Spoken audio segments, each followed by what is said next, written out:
രക്താർബുദം ബാധിച്ച് ദിവസങ്ങൾ എണ്ണിക്കഴിയുന്ന മകനോട് ഒരമ്മ ചോദിച്ചു, നിനക്ക് വലുതാകുമ്പോ ആരാകാനാണ് ആഗ്രഹം?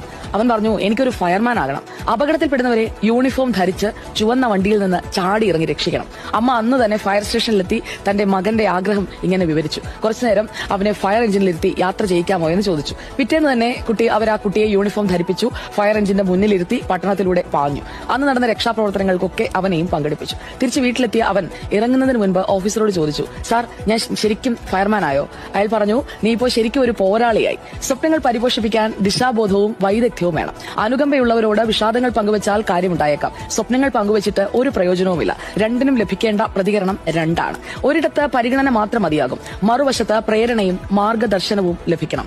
തളർന്നു കിടക്കുമ്പോൾ ആശ്വാസവചനങ്ങൾ മാത്രമാണ് ലഭിക്കുന്നതെങ്കിൽ കിടപ്പിന്റെ ദൈർഘ്യം കൂടും, അത്രയുള്ളൂ. പക്ഷേ ആത്മവിശ്വാസം പകരുന്ന വാക്കുകൾ ഉയിർത്തെഴുന്നേൽപ്പ് പോലും സാധ്യമാക്കും. അതുകൊണ്ട് വെറുതെ സഹതപിക്കുന്നവരെയല്ല, സഹായിയായും സാഹസികനായും സഹയാത്രികരാകുന്നവരെയാണ് നമ്മൾ ഒപ്പം കൂട്ടേണ്ടത്.